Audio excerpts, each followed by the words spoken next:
Grace by Jim McCann.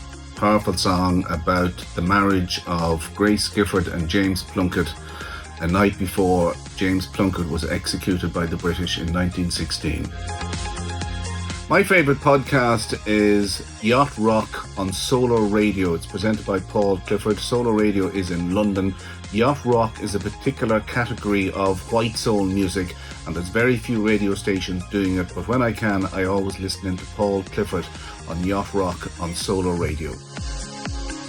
I was starting off in the radio business and I was doing a music program, and I lined up a song to play, and I proceeded to talk about a local councillor who had died of a heart attack. That's significant. And I sung the councillor's praises, and I extended my sympathies to the dead councillor, and I said the time is now 5:15, and next we have Madness with Cardiac Arrest.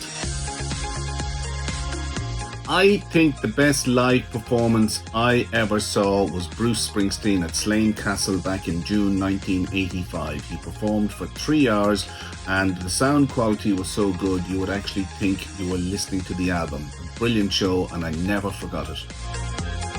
My most memorable moment on air takes me back to February of 1994.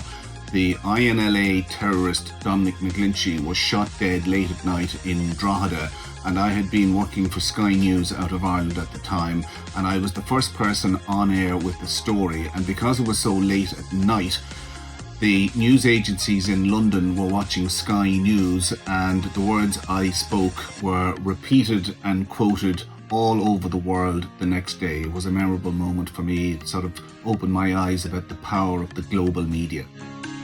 Is soul music, from the complexities of Earth, Wind and Fire to the mellow sounds of Michael Franks and George Benson and Anita Baker and David Sanborn. It's the type of music I like to relax to all the time, but I also have a love of Irish ballads, particularly songs that tell stories about emigration, famine, and the breakup of Irish families due to hardship in this country. So a mixture of soul, jazz and Irish ballads for me. Michael O'Hare, who was the RTGA commentator, sort of inspired me to get into this business. I never wanted to work on the radio. I always wanted to be a TV cameraman, and anytime my dad took me to Croke Park, we would sit behind the camera box in RTE, and I was fascinated at how the cameras worked. But in 1978, RTE2 was launched, and the new channel recruited about 20 new cameramen. I was too young at the time, but a cameraman suggested to me that with the growth of pirate radio at the time, the best way in was perhaps to work in pirate radio and to get media experience. And as the saying goes, I got bitten by the bug, and I haven't looked back since.